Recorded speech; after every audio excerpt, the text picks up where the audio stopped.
السلام عليكم ورحمة الله وبركاته.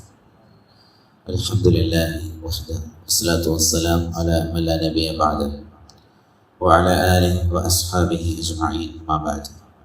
اتقوا الله عباد الله والعاقبة للمتقين. ഏറ്റവും പ്രിയപ്പെട്ട സത്യവിശ്വാസി സഹോദരങ്ങൾ, പരിശുദ്ധ റമദാനിൻ്റെ അവസാന ഭാഗങ്ങളിലാണ് നമ്മളുള്ളത്. ഈ സമയത്ത് കൂടുതലായി അള്ളാഹുവിലേക്ക് തൗബ ചെയ്ത് മടങ്ങാനും അതുപോലെ തന്നെ നമ്മളുടെ ആവശ്യങ്ങൾ അള്ളാഹുവിൻ്റെ മുമ്പിൽ ചോദിക്കുവാനും കൂടുതൽ സൽക്കർമ്മങ്ങളിൽ മുഴുകുവാനുമെല്ലാം നമ്മൾ ശ്രദ്ധിക്കേണ്ടതാണ്. ഈദുൽ ഫിത്തറുമായി ബന്ധപ്പെട്ട് നമുക്കറിയാവുന്ന ചില കാര്യങ്ങൾ സാന്ദർഭികമായി ഒന്ന് ഉണർത്തുകയാണ്. ഈദുൽ ഫിത്തർ, ഈദുൽ അദ്ഹ, ഇത് രണ്ടുമാണ് മുസ്ലിങ്ങൾക്കുള്ള രണ്ട് ആഘോഷ അവസരങ്ങൾ. അത് ആഘോഷിക്കാനുള്ളത് തന്നെയാണ്. അപ്പോൾ എന്താണ് ഈദുൽ ഫിത്തർ, എങ്ങനെയാണ് അത് ആഘോഷിക്കേണ്ടത് എന്ന് ചോദിച്ചാൽ, സാധാരണ ആളുകൾ അല്ലെങ്കിൽ ഇതര മതസ്ഥർ ആഘോഷിക്കുന്നത് പോലെയല്ല. മുസ്ലിമിൻ്റെ ആഘോഷം അത് അള്ളാഹുവിലേക്ക് അടുപ്പിക്കുന്നതാണ്, അള്ളാഹുവിൽ നിന്നും അകറ്റുന്നതല്ല. അള്ളാഹു ഹലാലാക്കിയ ഏതു കാര്യങ്ങളും ഏത് സന്തോഷങ്ങളും നമുക്ക് ഈ ദിവസങ്ങളിൽ കൂടുതലായി സ്വീകരിക്കാം. അതുപോലെ തന്നെ അള്ളാഹു ഹറാമാക്കിയ കാര്യങ്ങളിൽ നിന്ന് വിട്ടു നിൽക്കുകയും വേണം. ഹറാമാക്കിയ കാര്യങ്ങളെ കൊണ്ടുള്ള ആഘോഷം ഇല്ല ഇസ്ലാമിൽ എന്നുള്ളത് നമ്മൾ പ്രത്യേകം മനസ്സിലാക്കുക. കുടുംബബന്ധം ചേർത്തുകൊണ്ടും അതുപോലെ തന്നെ ആളുകളുമായി ബന്ധം സ്ഥാപിച്ചുകൊണ്ടും അതുപോലെ തന്നെ സ്വതക്കകൾ അധികരിപ്പിച്ചും ആളുകൾക്ക് ഭക്ഷണം നൽകിയും എല്ലാമാണ് ഈ ദിവസങ്ങളിൽ നമ്മൾ ആഘോഷിക്കേണ്ടത്. ഈ ദിവസങ്ങളിലുള്ള ചില പ്രത്യേക സുന്നത്തുകളെ കുറിച്ച് നമുക്കറിയാൻ സാധിക്കും. ഈദ്ഗാഹ് അഥവാ മസ്ജിദിലേക്ക് പുറപ്പെടുന്നതിന് മുമ്പ് ഉള്ള പ്രത്യേകമുള്ള ഒരു കുളി, ഇത് സുന്നത്താണ്.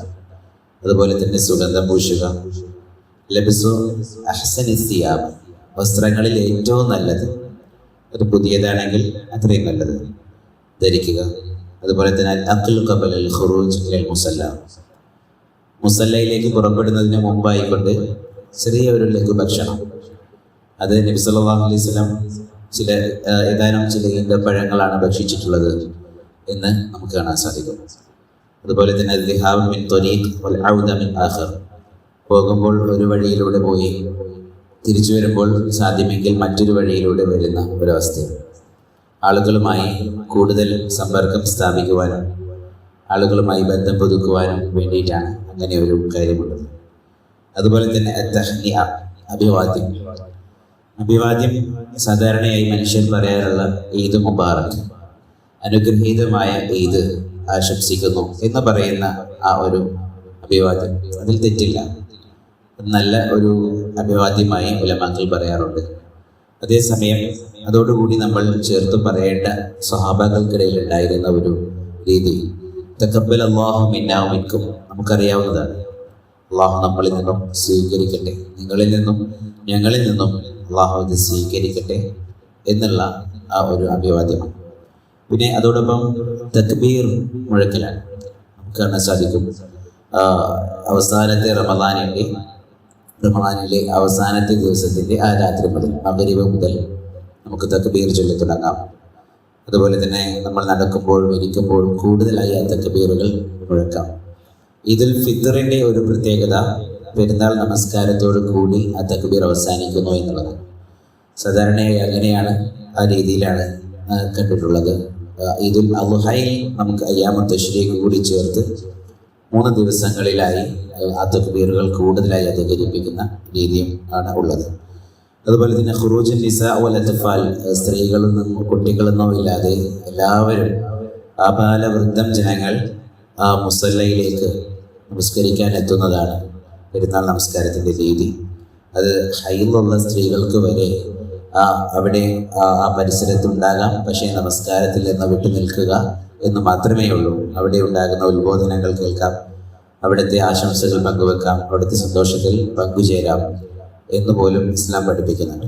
അപ്പോൾ ഇത്തരം കാര്യങ്ങൾ നമ്മൾ മനസ്സിലാക്കുക, ശ്രദ്ധിക്കുക.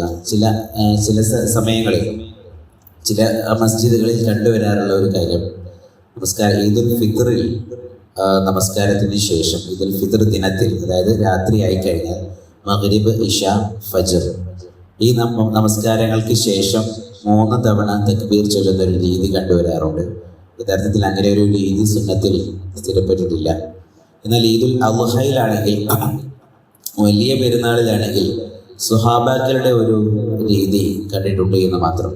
സ്വഹാബാക്കൾ ഇത് നമസ്കാരത്തിന് ശേഷം 3 തവണ അല്ലെങ്കിൽ അങ്ങനെ തക്ബീറുകൾ ചൊല്ലിയതായിട്ട് റിപ്പോർട്ടുകൾ വന്നിട്ടുണ്ട്. എന്നാൽ ഈദുൽ ഫിത്റിൽ അങ്ങനെ ഒരു ചര്യ നമുക്ക് എവിടെയും കാണാൻ സാധിക്കുന്നില്ല എന്നുള്ളത് കൂടി സാന്ദർഭികമായി നമ്മൾ മനസ്സിലാക്കുക. ഇനി വെള്ളിയാഴ്ച പെരുന്നാൾ വന്നിച്ചാൽ ഇതിനോടകം അത്തരം വലിയ ചർച്ചകളൊക്കെ നടന്നു കഴിഞ്ഞു. നമുക്കെല്ലാം കാര്യം വ്യക്തമാണ്. എങ്കിലും സന്ദർഭത്തിന് അനുയോജ്യമായി അതിൻ്റെ ഒരു ഇസ്ലാമിക വശം എന്താണെന്നുള്ളത് മാത്രം പരാമർശിക്കുകയാണ്. നബി സല്ലല്ലാഹു അലൈഹി വസല്ലമിൻ്റെ കാലത്ത് അങ്ങനെ ഒരു സന്ദർഭം ഉണ്ടാവുകയും നബി സല്ലല്ലാഹു അലൈഹി വസല്ലം ഒരു ഇളവ് നൽകുകയും ചെയ്തു എന്നുള്ളത് നമുക്കറിയാം. നമ്മളിതിനോടൊക്കെ മനസ്സിലാക്കിയിട്ടുണ്ടാകും. നബി സല്ലല്ലാഹു അലൈഹി വസല്ലം അങ്ങനെ ഒരു ഇളവ് കൊടുക്കാനുണ്ടായ സാഹചര്യം കൂടി നമ്മൾ കണക്കിലെടുക്കുക. ഇസ്ലാമിൽ ഏതൊരു മതവിധി പരിഗണിക്കുമ്പോഴും ഒരു ഖരീനത്ത് എന്ന് പറയുന്ന ഒരു കാര്യം പരിഗണിക്കും.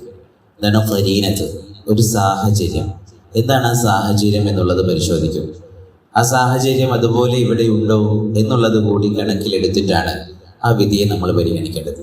നബി സല്ലല്ലാഹു അലൈഹി വസല്ലം അവിടെ ഒരു ഉദാഹരണം പറയുകയാണെങ്കിൽ, നബി സല്ലല്ലാഹു അലൈഹി വസല്ലം റമദാൻ ആദ്യമായപ്പോൾ പള്ളിയിലേക്ക് വന്നു നമസ്കരിക്കാൻ, അതായത് ഖിയാമുൽ ലൈൽ നമസ്കരിക്കാൻ പള്ളിയിലേക്ക് വന്നു. എന്നിട്ട് എന്ത് ചെയ്തു? ആളുകൾ കൂടുന്നു എന്ന് കണ്ടപ്പോൾ തിരിച്ചുപോയി. അവിടെ നബി സല്ലല്ലാഹു അലൈഹി വസല്ലം ഭയന്നത് ഇത് ആളുകൾക്ക് നിർബന്ധമാക്കപ്പെടുമോ എന്ന ഭയമായിരുന്നു നബി സല്ലല്ലാഹു അലൈഹി വസല്ലം. എന്നാൽ പിന്നീട് നമുക്ക് മനസ്സിലായി നബി സല്ലല്ലാഹു അലൈഹി വസല്ലമിന്റെ വഫാത്തോടുകൂടി അങ്ങനെ ഒരു ഭയമില്ലാതായി. അതുകൊണ്ടാണ് നമ്മൾ എന്ത് ചെയ്യുന്നത്? നമ്മൾ ഇന്ന് പള്ളിയിൽ ജമാഅത്തായി തറാവീഹ് നമസ്കരിക്കുന്നത്. ഇത് ഖരീനത്ത് പരിഗണിച്ചിട്ടാണ്, അന്നത്തെ സാഹചര്യമല്ല എന്നതിൻ്റെ അടിസ്ഥാനത്തിലാണ് നമ്മൾ ഇന്ന് നബി സല്ലല്ലാഹു അലൈഹി വസല്ലം ചെയ്തതുപോലെ വീട്ടിൽ നമസ്കരിക്കാതെ പള്ളിയിൽ നമസ്കരിക്കുന്നത്. എന്നാൽ അതുപോലെ തന്നെ നബി സല്ലല്ലാഹു അലൈഹി വസല്ലം അവിടെ ഈ വെള്ളിയാഴ്ച ജുമുഅക്ക് ഇളവ് കൊടുത്ത സാഹചര്യം അത് ആളുകൾക്ക് ഈ ഈദ് നമസ്കാരത്തിന് വന്നു കഴിഞ്ഞതിന് ശേഷം പിന്നെ തിരിച്ചുപോയി വീണ്ടും ഈ ഒരു ജുമുഅക്ക് വരാനുള്ള പ്രയാസത്തെ കണക്കിലെടുത്തിട്ടാണ്. ഒരുപാട് ആളുകൾ വളരെ ദൂരത്ത് നിന്നും നടന്നും കാൽനടയായും ഒട്ടകത്തും കുതിരപ്പുറത്തും അതുപോലെ പല രീതിയിലും വരുന്ന ആളുകളുണ്ട്. അവർക്കൊക്കെ ഇതൊരു പ്രയാസമായേക്കാം എന്ന് കണക്കിലെടുത്തുകൊണ്ടായിരുന്നു നബി സല്ലല്ലാഹു അലൈഹി വസല്ലം ഈ ഒരു ഇളവ് കൊടുത്തത്. എന്നാലും ഈ ഇളവ് എടുക്കുന്നത് കൊണ്ട് തെറ്റില്ല, ആ ഇളവ് എടുക്കരുത് എന്നല്ല. പക്ഷേ ഇളവ് എടുക്കുന്നവരാണെങ്കിൽ എന്ത് വേണം? അവർ ളുഹർ നമസ്കരിക്കണം. ളുഹർ ഒറ്റക്കായി പോകും, അവിടെ ജമാഅത്ത് നഷ്ടപ്പെടും എന്ന ഒരു സാധ്യത അവിടെയുണ്ട്. അതുകൊണ്ട് തന്നെ ഏറ്റവും ശ്രേഷ്ഠം നമുക്ക് ജുമുഅ കൂടൽ തന്നെയാണ് എന്ന കാര്യത്തിൽ ഉലമാക്കൾക്കിടയിൽ ആർക്കും അഭിപ്രായ വ്യത്യാസമില്ല. അപ്പോൾ ഇങ്ങനെയാണ് കാര്യത്തിൻ്റെ ആ ഒരു വ്യക്തമായ രീതിയിൽ നമ്മൾ മനസ്സിലാക്കി എന്താണ് നമുക്ക് ഏറ്റവും അനുയോജ്യം. അന്നുള്ളതുപോലെ ഒരു യാത്ര ബുദ്ധിമുട്ടോ അസൗകര്യമോ അല്ലെങ്കിൽ പള്ളികളുടെ ദൗർലഭ്യമോ ഒന്നും ഇന്നില്ല എന്നുള്ളത് കൂടി കണക്കിലെടുത്ത് പരമാവധി ഈ 2 ജുമുഅകളിലും പങ്കെടുക്കൽ തന്നെയാണ് എല്ലാ നിലക്കും നമുക്ക് ശ്രേഷ്ഠം എന്നുള്ളത് മനസ്സിലാക്കുക. ഇനി അത്തരം ഇളവുകൾ എടുക്കുന്നവരെ ആക്ഷേപിക്കാതെയും ഇരിക്കുക. നബി സല്ലല്ലാഹു അലൈഹി വസല്ലം അനുവദിച്ച ഇളവാണ്. അവർ അത് സ്വീകരിക്കുന്നുവെങ്കിൽ അവരും അള്ളാഹുവും തമ്മിലാണത്. അത് അള്ളാഹു ഉദ്ദേശിച്ചാൽ എങ്ങനെയാണ് അള്ളാഹു നബി സല്ലല്ലാഹു അലൈഹി വസല്ലം കൊടുത്ത ഇളവിനെ പരിഗണിക്കുക എന്ന് നമുക്ക് പറയാൻ കഴിയില്ല. ആ രീതിയിൽ തന്നെ നമ്മൾ ആരെയും ആക്ഷേപിക്കാതിരിക്കുക. നമുക്ക് ഏതാണ് നല്ലതെന്ന് തോന്നുന്നത് സ്വീകരിക്കുക. റബ്ബ് സുബ്ഹാനഹു വ തആല കാര്യങ്ങൾ വ്യക്തമായി മനസ്സിലാക്കുകയും അതനുസരിച്ച് ജീവിക്കുകയും ചെയ്യുന്ന അള്ളാഹുവിന് ഏറ്റവും ഇഷ്ടപ്പെട്ട ദാസന്മാരുടെ കൂട്ടത്തിൽ നമ്മളെല്ലാവരും ഉൾപ്പെടുത്തി അനുഗ്രഹിക്കട്ടെ.